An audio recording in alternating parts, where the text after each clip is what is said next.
যদি মক্কায় গেলে আল্লাহ পাইতো, নবী পাইতো মদিনায়, তবে দেশে ফিরায় আইতো না।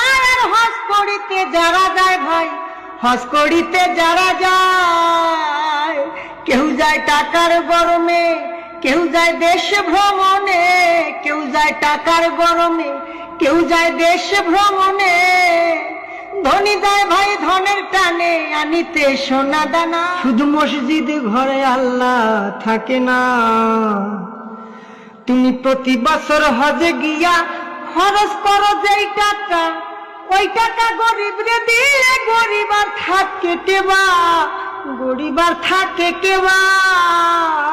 তুমি প্রতি বছর হজে গিয়া খরচ করলা যে টাকা, ওই টাকা গরিব রে দিলে গরিব আর থাকে কেবা, গরিব আর থাকে কেবা। তোমার ধন থাকে পরে গরিব না খাইয়া মরে, তোমার ধন থাকে পরে গরিব না খাইয়া মরে।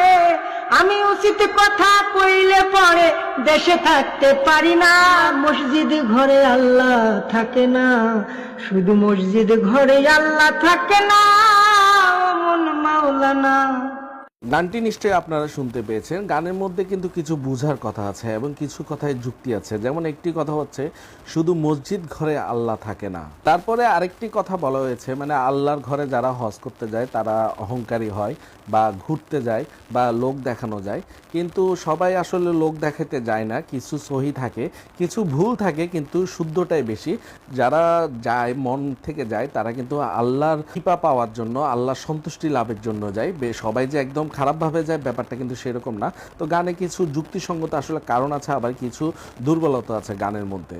এই গানের মধ্যে আরেকটি কথা বলা হয়েছে, সেটা হচ্ছে যে টাকাটা দিয়ে আপনি হজে যাচ্ছেন সেই হজের টাকাটা গরিবদের মধ্যে বিলিয়ে দিতে। ভাই এত মাগনা খেতে চাচ্ছেন কেন? আমাদের দেশে এমনও কিছু মানুষ আছে যারা একদিনের টাকা দিয়ে উমরা করে আসতে পারে। সে আল্লাহ যেভাবে তৌফিক রাখছে, আল্লাহ তার যেভাবে রাখছে, সে হয়তো একবার না 10 বার হজ করতে পারে। আর এই জিনিসটা তো রিজিক আল্লাহ লিখে রাখছে না। তো এমন কেন হবে যে সে হজে না যায় গরিব দুঃখীকে বিলে দিবে? আর যারা দেওয়া তারা তো গরিব দুঃখীদের দিচ্ছেই। যে দেওয়া সে এমনি দিচ্ছে, সে হজে যাক আর না যাক, এটা আল্লাহর তরফ থেকে আল্লাহ তাকে ওইভাবে মেন্টালি সেট আপ করে রেখেছে। তাই বলে যে একদম হজে না গিয়ে গরিবদেরকে বিলে দিতে হবে, এই কথাটা গানের আমি একমত হতে পারলাম না। আপনাদের কি মনে হচ্ছে আমি জানি না, তবে আমার ভালো লাগেনি কথাটা। শেষের কথাটা মানতে না পারলেও প্রথম যে কথাটা বলেছে শুধুমাত্র অহংকার দেখানোর জন্য যদি আপনি হজে যান, তবে ভাই আমি বলবো হজে না যাওয়াই ভালো। অহংকার পতনের মূল। অহংকার এই হজটা আপনার কবুল হবে না। আল্লাহ পাক তৌফিক দিচ্ছেন, হজ করতে যাবেন, আলহামদুলিল্লাহ। আরেকটা কথা মানতে পারলাম না, যদি হজের মধ্যে আল্লাহর নবী থাকতো তাহলে আর কেউ ফিরে আসতো